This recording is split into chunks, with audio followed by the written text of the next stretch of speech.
Speaker, Mr. Speaker, Mr. Speaker, देखो आप deputy speaker रहे हैं, ये आपके अखलाक क्या थे? ये किस चीज थे?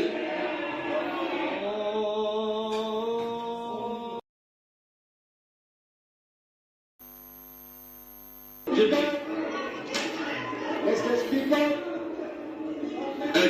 Mr. Speaker, ये आप किस